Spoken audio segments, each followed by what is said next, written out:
এজনী গাহৰি এতিয়া মই দানাটো দিবলৈ আহিলোঁ, টিঙতে দিছোঁ, জতনখিনি অনা নাই। এইখিনি পোৱালি এনেকৈ চৰি আছে, এইবিলাক পোৱালি গাহৰি আৰু আছে, মই আপোনালোকক দেখুৱাই আছোঁ। এইজনী চাওক, এয়াৰ এজনী দানা বিচাৰি কেনেকৈ হাবাদি খাইছে এজনী। তাৰপাছত আৰু এখন বিলৰ কিনাৰত মই দানাবোৰ ৰাতিপুৱা দি যোৱা লৈ গৈছিলোঁ। এইটো টিং পৰি আছে আৰু সেইফালে দুজনী আছে বাৰু, এনেকৈ বুটলিবলগীয়া হৈছে। মোৰ মাত শুনিলে এনেকৈ ঘক ঘক কৰি আহে। এজনী দেখিছোঁ, আনিম দেৰি হ'ব। এজনী চাওক, এতিয়া আপোনালোকে দেখিছে আৰু আছে, ইয়াত এজনী আছে চাওক।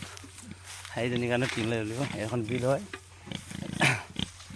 ইয়াত এজনী চিঞৰি আছে, এতিয়া মই যাম। আপোনালোকৰ মৰম চেনেহবিলাকেই মোৰ হ'ব উজ্জ্বল ভৱিষ্যত, আৰু মাইকীয়ে পোৱা গালিবিলাকেই হ'ল আশীৰ্বাদ। কাৰণ যিমান গালি পাৰিব ৰাইজসকলে সেইবিলাক মই আশীৰ্বাদ বুলি গ্ৰহণ কৰোঁ। এয়া এজনী গাহৰি, এইখিনি কাচকল মোৰ পুখুৰী মই ওপৰ পাৰে এইফালে গুচি যাম। আপোনালোকে এনেকৈ ভুল হ'লে গালি পাৰি থাকিব, শুদ্ধ হ'লে আশীৰ্বাদ দি যাব। আকৌ পাছত পাতিম বাৰু, কম। ঠিক আছে, ৰাতি লগ পাম আকৌ দেই।